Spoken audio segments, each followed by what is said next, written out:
Es un gusto saludarles, estimados y estimadas estudiantes del curso de Diseño y Evaluación de Proyectos Sociales e Investigación. Esta segunda semana hablaremos de las generalidades de la investigación social y su relación con la investigación científica. Los temas que trataremos, como se mencionó en el video anterior, son la teoría social, los fines de la investigación, el método científico en investigación social, los métodos de recopilación de la información, unidades de análisis, muestra, población y variables, y finalmente la ética en la investigación social. Si nosotros iniciamos hablando de la teoría social, tenemos que decir que los académicos, los científicos, los profesionales de las áreas sociales se hallan en un permanente diálogo. Este diálogo permanente entre las diferentes ramas del conocimiento humano, sociología, psicología, todas las áreas de la salud, la estadística, aún la física y todas las áreas del conocimiento, biología, etcétera, se hallan en un permanente diálogo. Y este diálogo con el fin de poder lanzar teorías que expliquen por qué las sociedades se comportan como se comportan, tienen las necesidades que tienen los resultados que poseen, por qué los colectivos son como son. Es decir, que la teoría social son las construcciones académicas y del pensamiento que tratan de explicar la dinámica del comportamiento social. En el link de aquí abajo usted podrá encontrar algunos ejemplos en una presentación de Camtasia que le puede ser útil para graficar mejor este aspecto. El siguiente punto son los fines de la investigación social. Usted y yo conocemos que todas las actividades humanas tienen fines, propósitos, objetivos. Asimismo, la investigación social tiene unos fines, los cuales se enlistan a continuación. El primero es identificar patrones y relaciones generales. Y es que las representaciones sociodemográficas o sociocientíficas de los fenómenos sociales siempre han querido determinar patrones entre lo que se observa y entre lo que causa aquello que se observa. Es decir, que un fin de la investigación es poder determinar por qué ocurre lo que ocurre desde la lógica causa-efecto. Esto tiene, por supuesto, algunas razones. La primera razón es buscar beneficios generales. Le pongo un ejemplo. Estadísticamente, sociológicamente, biológicamente, psicológicamente, académicamente, se ha llegado a determinar el beneficio que existe en la lactancia materna, los primeros 6 meses de lactancia de un bebé. Es decir, que el bebé o el niño o el individuo en su crecimiento tendrá unos componentes de beneficio si lactó o no lactó los primeros 6 meses de vida. Ese es un patrón. Asimismo, como ese patrón, hay muchos otros. En el tema de derechos, en el tema de acceso al trabajo, en el tema de acceso a crédito, todos esos tienen efectos que se convierten en patrones. Así, de esta manera, nosotros podemos decir que cuando nosotros encontramos cuál es el patrón de un fenómeno social, podemos hacer una proyección a nivel general. Eso, por supuesto, nos habla de costos financieros, nos habla también, desde el punto de vista preventivo, me refiero a que un buen patrón, identificar un patrón y sus relaciones nos puede dar beneficios a largo plazo desde el punto de vista de las finanzas a nivel nacional. Le voy a poner otro ejemplo. ¿Cuál es el costo del sedentarismo en el ser humano? El ser humano que tiene una vida sedentaria tiene varios alcances en su salud, digamos problemas de sobrepeso, problemas de diabetes, problemas articulares, problemas neuronales, etcétera, todos los que se puedan investigar y todos los que se puedan determinar que tienen una relación directa o indirecta con el sedentarismo. Pero, ¿cuál es el costo financiero que tienen para los servicios de salud pública estos efectos del sedentarismo? Solamente en el tema de atención por tema diabetes, por tema sobrepeso, por el tema articular, etcétera. Todo eso tiene un costo más elevado que podría invertirse en otras áreas de la salud si es que hubieran políticas que eviten el sedentarismo o hubieran movimientos sociales. Un movimiento social me refiero a dinámicas sociales que ayuden a los individuos a no tener una vida tan sedentaria. De esta manera, entonces, podemos decir que la investigación social, cuando identifica patrones y sus relaciones generales, está cumpliendo uno de sus fines. ¿Cuál es el segundo? El segundo es la comprobación y el refinamiento de teorías. Hablábamos del principio de que la sociedad es un continuo diálogo entre sus actores. Y este diálogo genera teorías para explicar no solamente desde el punto de vista social, sino en todas las áreas de conocimiento. Desde este punto de vista, las teorías sociales se van alimentando día a día con las otras ciencias que van acompañando a la investigación social. La estadística, sociología, biología, genética, psicología, la física social, la química, la neurología, todo lo que tiene que ver con la neurociencia, la economía, la arqueología, la etnoagronomía, etcétera. Un sinnúmero o un número muy amplio de materias, de áreas de conocimiento que van alimentando a la misma investigación social. Así, desde este punto de vista, la investigación social va dejando quizá de un lado una visión poco subjetiva para convertirse cada vez en una ciencia más perfeccionable y perfeccionista desde este punto de vista. Adicional a esto, quiero decir que entonces la investigación social y las ciencias sociales que todo el tiempo están enviando o están sentando teorías, tienen el objetivo de probarlas, comprobarlas, refinarlas, mejorarlas o simplemente desecharlas.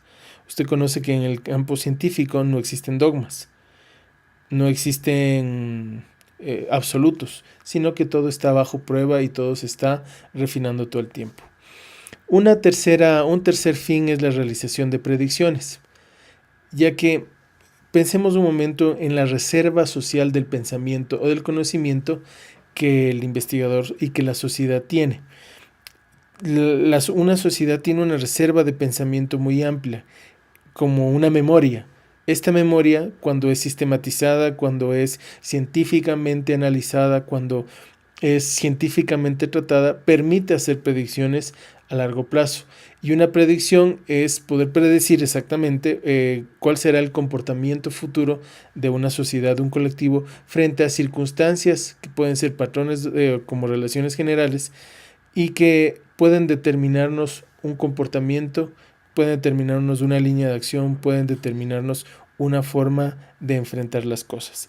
Desde este punto de vista, la predicción se suele considerar como el fin más elevado de la ciencia.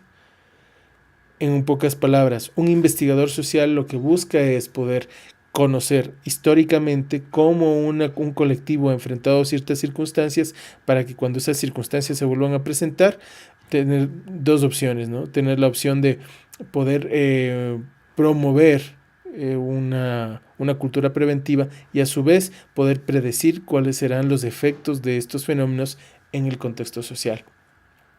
Siguiendo con este tema, el siguiente fin será la interpretación de los fenómenos cultural o históricamente relevantes. Usted y yo conocemos que de alguna manera las sociedades buscan algún tipo de estabilidad, buscan algún tipo de permanencia en el tiempo. Pero también sabemos que los acontecimientos sociales o históricos más impactantes, los que más han generado cambios, son exactamente los que se salen de lo normal. Son exactamente los que no son predecibles, sino más bien los que son atípicos. Y este tipo de eventos son los que realmente cambian la historia. Hablemos aquí en el Ecuador. Hay fenómenos atípicos que han sido muy importantes. En algunos casos han sido revueltas, en otros casos han sido personajes particulares con un desarrollo académico como Eugenio Espejo, de alguna manera. Estos días estuvimos hablando de la Revolución Juliana, de la Revolución Juliana, las revoluciones que han habido puntuales en el Ecuador. ¿Cuál fue el efecto, por ejemplo, de lo que aconteció en el año 1941 con la pérdida de la guerra y la pérdida de más de la mayoría del territorio ecuatoriano? O sea, ese tipo de eventos que son atípicos, que no son normales, que se salen fuera de los rangos normales de nuestra historia, son también aquellos que marcan de manera definitiva un antes y un después en una sociedad. Entonces, interpretar estos eventos atípicos son también fines de la investigación social. En quinto lugar, tenemos que hablar de la exploración de la diversidad. Y es que, de alguna manera, es un fin complementario de las relaciones generales. En este caso, cuando hay fuertes relaciones generales entre dos factores, por ejemplo, el nivel de escolaridad y la empleabilidad en un sector de la población, también se presentan importantes excepciones. Ahora, quiero graficarle, hablando de exploración de la diversidad. Nosotros estamos entrando, o se pretende, o se quiere, o es lo que se busca, hablar de una cultura donde el Internet, donde la educación virtual, el acceso a la educación es un factor muy importante de progreso, por llamarlo de alguna manera.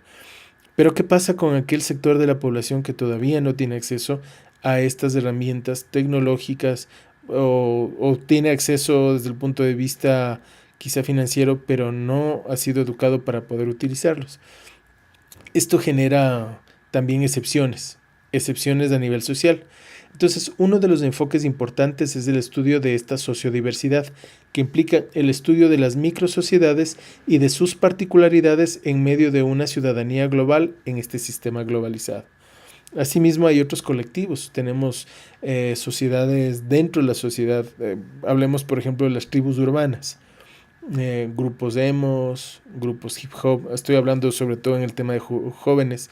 Estamos hablando de grupos góticos, estamos hablando de punkero, etcétera, que son micro sociedades o colectivos que tienen una identidad y una cohesión muy fuerte dentro de la sociedad y que tienen sus propios códigos, tienen sus propias reglas, que tienen su propia forma de identificarse, tienen su propia historia, su propio lenguaje y su propia identidad. Esto también es parte de la exploración de la diversidad. Asimismo, nosotros hoy tenemos colectivos de mujeres sumamente fuertes o a partir de, digamos que del presente gobierno tenemos una presencia sustancialmente más fuerte de los grupos con discapacidad. Entonces también se puede explorar desde ese punto de vista. Así, el fin de la investigación social es examinar estas importantes excepciones a lo cotidiano en la sociedad. El sexto fin es dar voz, porque por otro lado, la investigación social puede convertirse en la voz de aquellos que no tienen voz en medio de la sociedad o en medio del bullicio, digamos así, de esta sociedad. No solo desde el punto de vista de la denuncia social, sino también aportando a la construcción de puentes de entendimiento y diálogo entre la sociedad general y un grupo particular. La investigación social le permite dar voz a aquel que no tiene voz, pero también permite explicar por qué este colectivo, este grupo no tenía voz en primer lugar. Finalmente, vamos a hablar del fin, que es hacer progresar la teoría, que quizá es muy parecido al punto número 2, la comprobación y refinamiento de teorías. Pero hacer progresar la teoría implica que el investigador social, el proyectista, lo que busca finalmente es descubrir algo que no se conocía o actualizar algo que se conocía previamente. Ese es un fin en sí mismo del investigador. Es hablar de algo o descubrir algo nuevo o hacer avanzar algo que ya se conocía, mejorarlo, actualizarlo. Con esto damos por terminado este primer video de la segunda semana de Generalidades de la Investigación Social y la Investigación Científica. Hasta la próxima.